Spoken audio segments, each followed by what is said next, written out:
Peggy 16.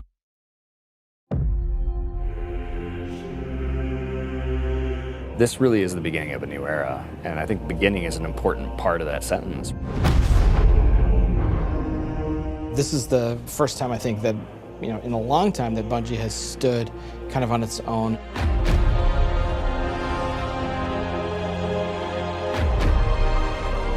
And we're self-publishing. It's a really big deal. There's a huge opportunity here for us to really make our own decisions. It's a turning point for us. We are in charge of our own destiny. It's empowering and terrifying at the same time. There are only two groups who are going to decide what happens to Destiny next: Bungie and the players who play Destiny.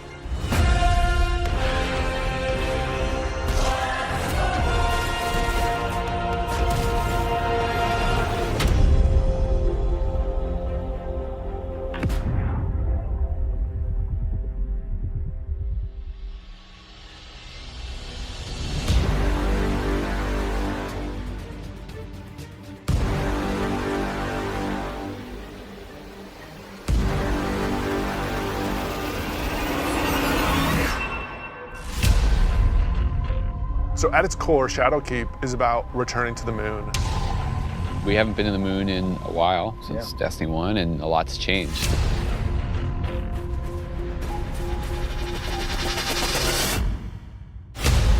When you go back, it isn't exactly what you thought it was. There's like huge cracks ripped into it. There's a weird scarlet fortress. And so the context of the moon has been updated entirely. This isn't just about the hive anymore. It's about something else, something terrifying.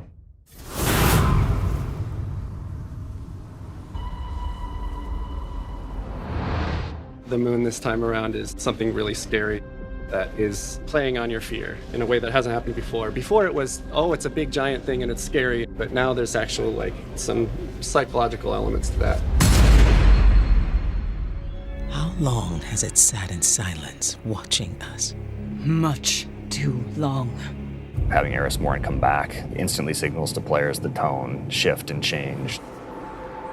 There's an undertone of threatening and psychological horror. You're all insufferable! We want to tap into what makes Guardians afraid. What are their worst fears? Shadowkeep refers to the things that Eris unleashed on the solar system. Nightmares are manifestations of a Guardian's past.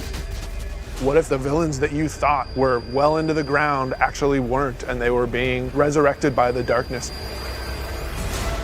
Eris is trying to figure out how she unleashed this kind of madness, and so she needs your help.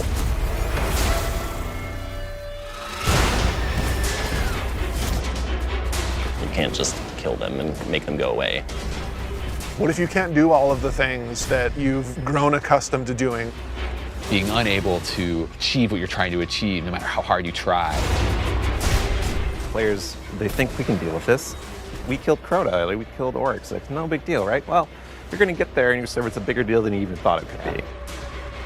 The darkness is actually a lot closer than you realized.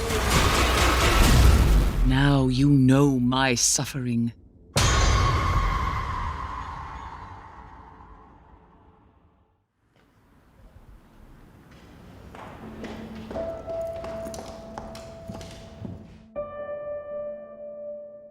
It's been a year, basically, of just a constant two-way dialogue with all of our passionate players. Under it or on the sides of it more? The number of green... That's really informed what it is that players want out of the Destiny game and how we're evolving, not just the story of the world, but what happens to you as a Guardian. The thing that was supposed to blow you back or whatever, it's related to acceleration. A bunch of the work that we're doing is about adding depth to the character sheet. The teams are thinking about how do we want to evolve armor, get more stats into the game, get more player customization. How can we get the depth of pursuit for how you want to play with this awesome character you've been building now for, some of us 5 years. And completely new ways of deepening the character RPG that we all know and love and want to be better.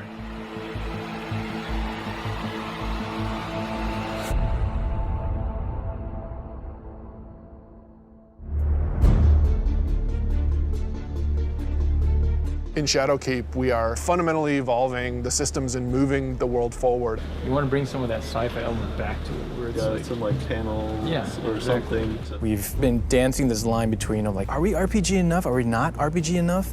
And now we're like, you know what? Screw it. Let's just go all in and just say like, hey, let's give players what they want. Allow them to kind of like customize the players and their habits and their game modes and all that stuff as much as they want to. So in Shadowkeep, what we're doing is changing the way that armor, perks, and mods work pretty significantly. Right now in the game, if you have an armor set that you like the look of, but you have another armor set that you like the way it plays, you're probably going to pick the one that you like the way it plays. Armor 2.0 is focused on allowing you to take the mods that you've unlocked and apply them to any given piece of armor. When I move my cursor over one of these mod sockets, it immediately shows me all of the mods that are available to me. Personally, I'm excited about the artifact. Players just get to kind of like fidget with these knobs and switches and do all the things that they want to do. When you get to this last tier, each of these perks gets relatively close to what an exotic might feel like. That's going to be a lot of fun. It's going to be a lot of fun.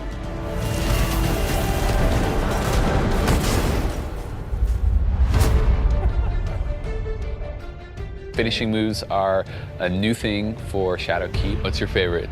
I mean, there's some crazy ones. For the hunter, this awesome flourish where he actually does like spin in front of him, has two knives, and then just hits. I was like, what the heck? Like, what game is this? Yeah, Titan finisher. He jumps in the air, pulls back, looks at his fist, and it's kind of like the dunk. There's so many different ways to dunk. You can behind the back, 360, cartwheel, whatever.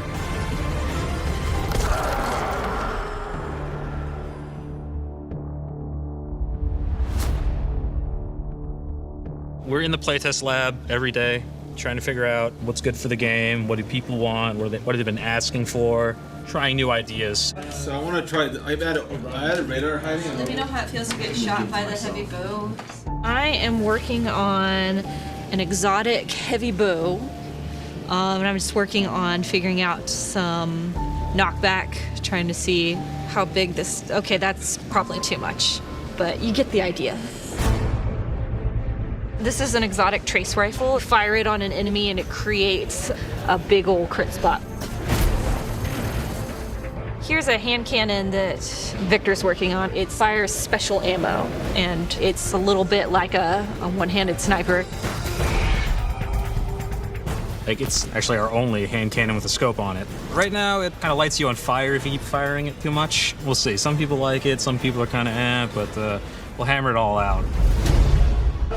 All right, it's time. It's about to get loud in here. 1v1. 1v1 on the board. Oh!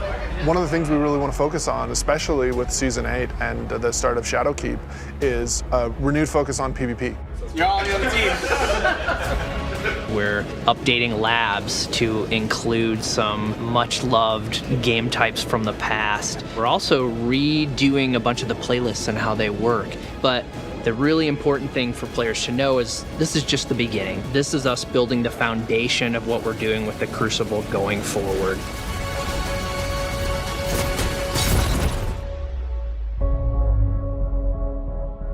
Previously, you would have a 20, 40, 60-hour climb before you could do what's considered in-game content. And now you can pretty much do that immediately. We want you to feel like you are in the end game from the moment you step on the planet. Leveling up your Guardian and becoming more powerful, overcoming dungeons, overcoming raids. For the raid, we had multiple destinations that we were considering, and Black Garden was like immediately top of the list. And everyone was like, yes, and I was like, yes, that's the one I wanted.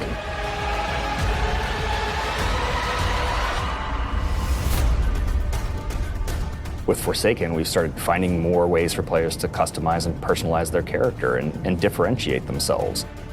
Shadowkeep's going to push even further in that direction. The word, which is really guiding us in a bunch of ways, is depth. It's about experiential depth. When we look at how we're thinking about the next 3-5 years, it's really important to us. It's cool to have a game that you can invest in with your friends, tweak your monster killing machine and make it 2% better every weekend, doing different things and figuring out how to craft this perfect build that you feel like is your own. Like, that is cool. There's nothing nerdy about it. We're like happy to own that. We're gonna stand on that corner.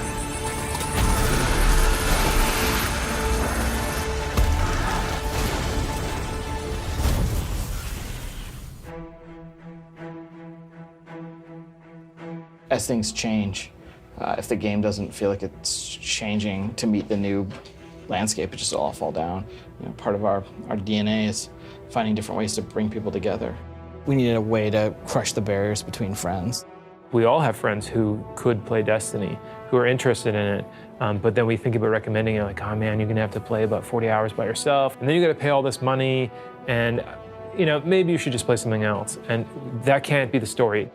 We need an entry point for your friends to be able to get into Destiny. This is just simply about bringing people together to make it easy for players to enter this universe. There's a new entry point coming out in September called New Light, and New Light is a free-to-download experience. We're going to start off in the same place where Guardians first came into the world. Guardian. Guardian? Eyes up, Guardian. It worked.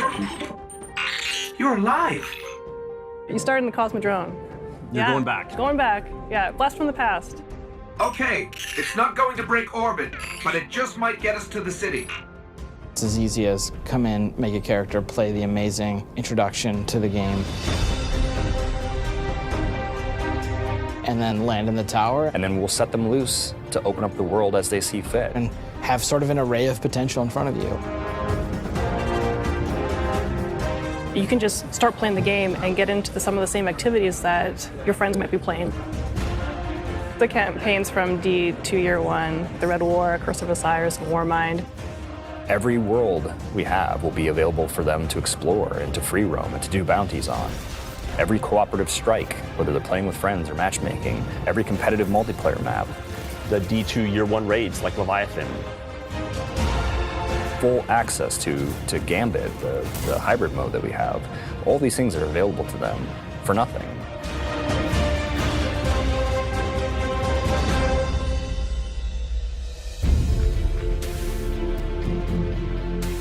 We've always said that Destiny is best when you play it with your friends, and we're trying to make it easier. So if your friends who are playing Destiny are on different platforms, we're adding cross-save so that you can move between the different platforms and play wherever your friends are. Like if I'm playing and I want to move over to my PC, I should have my character go with me. We want Destiny to meet you wherever you want to play, so that's incredibly important for us. We wanted cross-save before we shipped Destiny 2, right? Like a bunch of it was built. We just couldn't get there for capital R reasons. And many of those reasons have disappeared. So we are headed full steam ahead on that. And we got to figure out how we're going to get there and how we're going to give the players what they want.